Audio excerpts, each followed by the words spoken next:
উফ, অনির্বাণের মুখ থেকে এই ভয়াবহ অভিজ্ঞতার কথা শুনে আমার কেমন যেন ভয় ভয় করছে। হা হা, আড্ডাটা আর শুরুটা কিন্তু জমে ক্ষীর। এ নাও দাদা বাবুরা, এসবের আবার কি দরকার ছিল? নে নে, খা তোরা।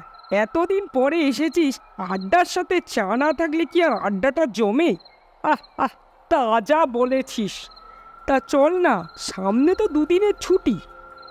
ছুটিতেই আমরা মা ভৈরবী স্থানে গিয়ে মাকে দর্শন করে আসি।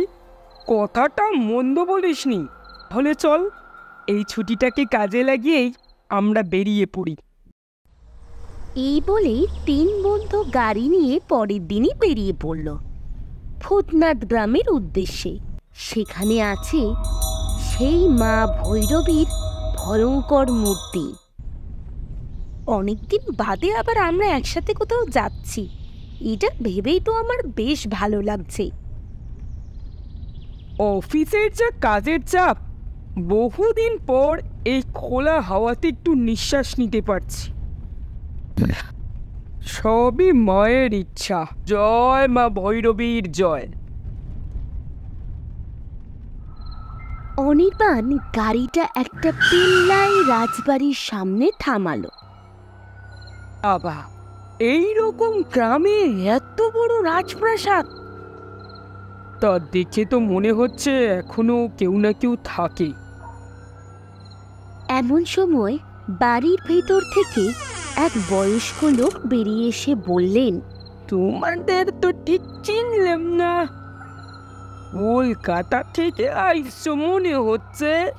হ্যাঁ, ঠিকই বলেছেন, আমরা কলকাতা থেকেই আসছি। এখন এই এত রাত্রে কোথায় যাবেন? আমরা এই গ্রামের রক্ষাকালী মায়ের পুজো দেখতে এসেছি।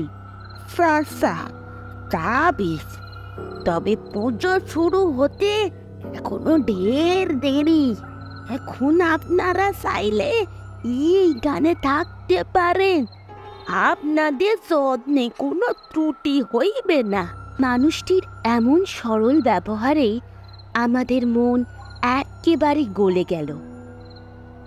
আর সেই সন্ধ্যায় আমরা যাবই বা কোথায়, তাই আর কিছু না ভেবে আমরাও থাকতে রাজি হয়ে গেলাম। বাবুরা, সামান্য একটু আয়োজন করেছি রাতের খাবারের জন্যে। বাবা, আবার এসবের কি দরকার ছিল? শুধু শুধু কষ্ট দিলাম আপনাকে।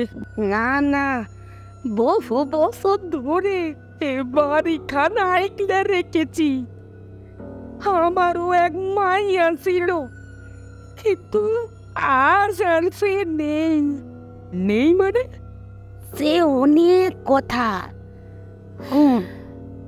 আজ মধ্যরাতে ভৈরবী মায়ের পূজা শুরু হবে, তবে খুব সাবধান। একা একা দিদিমণি বাইরে যাবেন না। এই বলে লোকটি চলে গেল। সবাই একটু নিদ্রামগ্ন হয়েছে। মাঝরাতে বাইরে কিসের চিৎকার, কোলাহলে ঘুম ভেঙে গেল। কিসের এত চিৎকার? কিছুই তো বুঝতে পারছি না। কিসের এত চিৎকার, কোলাহল? আমাদের মিনু কোথায়? ওকে তো দেখতে পাচ্ছি না। বলছিস কি? ঘরের আনাচে কানাচে খুঁজেও মিনুকে পাওয়া যাচ্ছে না। তাই তারা তড়ি ঘড়ি সেই লোকটির কাছে গেল। মিনুকে দেখেছেন? ওকে দেখতে পাচ্ছি না। কি সর্বনাশ! কি বলছেন? এবার সেই পোলের শিকার মিনু দিদি মনে তো। বলি, এসব কি বলছেন আপনি? কথা বলার সময় নেই দাদা বাবুরা, আমার সাথে তাড়াতাড়ি আসুন। কি হচ্ছে আমরা তো কিছুই বুঝতে পারছি না। হাতে আর সময় নেই, তাড়াতাড়ি আসুন, তাড়াতাড়ি আসুন। এই বলে তারা রক্ষাকালী মায়ের মন্দিরের সামনে হাজির হতে সেখানে দেখতে পেল মিনুকে। ওই তো মিনু, চল গিয়ে নিয়ে আসি। বড়দার, ওদিকে যাবেন না, ও আজকে মায়ের জন্য উৎসর্গ। এরকম করবেন না, ছেড়ে দিন ওকে। মিনি, এই মিনু, চলে আয় বলছি, চলে আয়।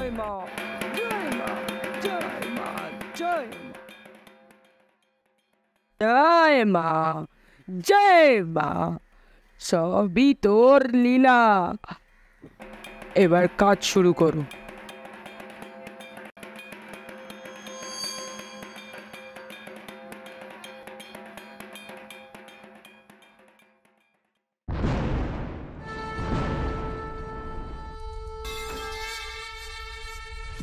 আজ তোকে কেউ বাঁচাতে পারবে না।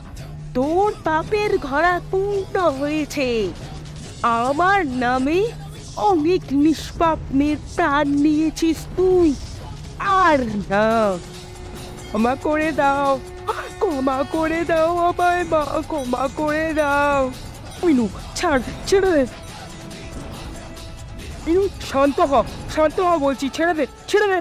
এই ঘটনার পরে পুলিশ এসে সেই ভণ্ড কাপালিককে নিয়ে যায়। এরপরে গ্রামে রক্ষাকালী মায়ের পূজা হলেও নরবলি পুরোপুরি বন্ধ হয়ে যায়। পরের দিন সকালবেলা তারা গাড়ি নিয়ে কলকাতায় ফিরে আসে এবং একটা স্বস্তির নিঃশ্বাসের সাথে এটাই প্রতিজ্ঞা করে যে সেই গ্রামে তারা আর কখনো যাবে না।